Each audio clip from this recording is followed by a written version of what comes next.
ਇਹ ਕੰਧ ਵਾਲਾ ਬੱਚਾ ਵਾ ਜਿਹਦੀ ਕੰਧ ਨੀ ਡਿੱਗੀ, ਇਹ ਕੰਧ ਵਾਲਾ ਇਹ ਕੰਧ ਨਾਲੇ ਹਨੇਰੀ ਨਾਲ ਹੁਣ ਨੀ ਡਿੱਗੀ। ਹਾਂ। ਇਹਦੇ ਉੱਪਰ ਛੱਤ ਲਾ ਦੀ ਸਰਵਾ ਪੱਖਾ। ਹਾਂ। ਉਹ ਪੱਖੇ ਦੀ ਹਵਾ ਦਾ ਡਿੱਗ ਪਿੱਛੇ ਹੁਣ ਪੈਸੇ ਕਿੰਨੇ ਲੱਗਣੇ ਆ? ਪੈਸੇ ਸਾਜ ਲਾਏ ਨਾ 10,000।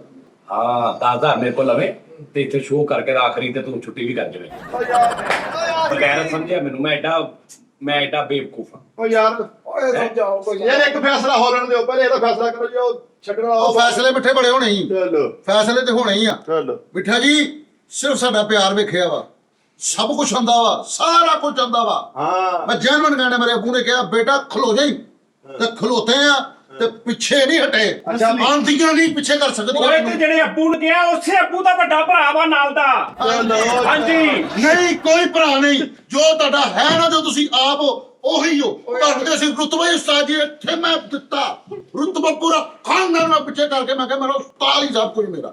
ਤੇ ਉਸਤਾਦ ਨੇ ਮੇਰਾ ਨੱਕ ਕਟਾਤਾ, ਮੇਰੀ ਗਰਦਨ ਕਟਾਤੀ, ਮੇਰੇ ਬਲੇਡ ਵੀ ਮੈਨੂੰ ਮੇਰਾ ਸਾਰਾ ਕੁਝ ਗਿਆ ਯਾਰ। ਮੇਰਾ ਜੀਣ ਦਾ ਮਕਸਦ ਹੀ ਮੁੱਕ ਗਿਆ ਬੇਟੇ, ਸੱਚੀ ਮੁੱਕੀ।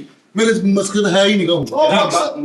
ਤੇਰਾ ਮਸਕਤ ਵੀ ਮੁੱਕ ਗਿਆ, ਤੇਰਾ ਓਮਾਨ ਰਿਆਜ਼ ਵੀ ਮੁੱਕ ਗਿਆ। ਮੈਂ ਕਹਿ ਰਿਹਾ ਉਸਤਾਦ ਜੀ ਜੋ ਮਰਜ਼ੀ ਮੁੱਕ ਜਾਏ, ਲੇਕਿਨ ਮੈਂ ਖਲੋਵਾਂਗਾ। ਮੈਨੂੰ ਡੇਗਣ ਵਾਲੇ ਤੂੰ ਮੈਨੂੰ ਡੇਗੇਗਾ? ਨਹੀਂ ਤੂੰ ਮੈਨੂੰ ਡੇਗ, ਤੂੰ ਵੀ ਡੇਗ। ਓਏ। ਡੇਗਣ ਵਾਲੇ ਬੜੇ, ਲੇਕਿਨ ਫੈਸਲ ਨਹੀਂ ਡੇਗਦਾ।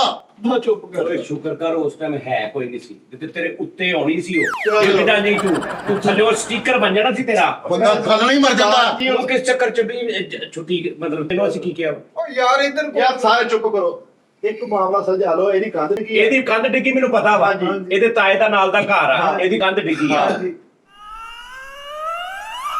ਉਹ ਕਹਿੰਦਾ ਮੈਂ ਛੱਡ ਜਾਣਾ। ਉਹ ਨਾਗਨ ਦਾ ਸਨਚਨਾ ਅੱਬੂ ਨੇ ਕਿਹਾ ਖਲੋਤਾ ਨਹੀਂ, ਉਹ ਵਾਹੋ। ਅੱਛਾ ਕੰਧ ਤੇਰੀ ਹੈ। ਹਾਂ, ਕੰਧ ਤੇਰੀ। ਪੈਸੇ ਕਿੰਨੇ ਲੱਗਣੇ ਟੋਟਲ? ਭਾਜੀ 15,000 ਰੁਪਏ। 15,000 ਚ ਕੰਧ ਬਣ ਜੇ। ਹਾਂਜੀ ਇੱਟਾਂ ਵੀ ਨਵੀਆਂ ਆਉਣੀਆਂ, ਉਹ ਗੋਗਲ ਝਾੜ ਕੇ ਕਿੱਦਾਂ ਕਰ ਲਾਈਆਂ ਨਾ। ਕਾਹਦੇ ਇੱਕ ਸੈਕਿੰਡ ਆ ਹੁਣ ਦਾ 2 ਮਿੰਟ ਪਹਿਲਾਂ 10,000 ਕਿਹਾ ਵਾ ਤੇ ਸ਼ੋਅ ਵੀ ਤੇ ਕਿੰਨਾ ਲੱਗ ਗਿਆ।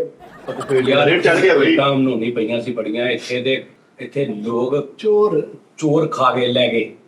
ਹੁਣ ਮੇਰੇ ਕੋਲ ਰੇਤ ਪਈ ਹੈ ਥੋੜੀ ਜਿਹੀ, ਇੱਟਾਂ ਵੀ ਪਈਆਂ ਵਾ। ਮੈਂ ਭਾਂਡੇ ਬਣ ਜਿਹੜੇ ਉਹਨਾਂ ਨਾਲ ਸਾਡੀ ਕੰਧ ਬਣਾਉਣੀ ਹੈ। ਤੁਹਾਡੀ ਉਹੀ ਰੇਟ ਤੁਹਾਨੂੰ ਵਾਪਸ ਕਰ ਦਈਏ।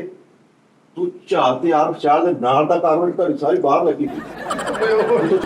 ਉਹੀ ਟਿਕਟ ਵਾ ਤੁਹਾਡੀ। ਹਾਂਜੀ ਫੈਸਲ ਸਾਹਿਬ। ਉਹ ਭਾਈ ਉਹ ਚੱਲਾ ਉਹ ਭਾਈ ਨਾਲ ਕੈਚਅਪ ਵੀ ਦਿਓ ਓਏ ਭਾਈ। ਯਾਰ ਓਏ ਉਹ ਹਰਾਮ ਖਾਨ ਲੱਗ ਪਿਆ ਜੀ।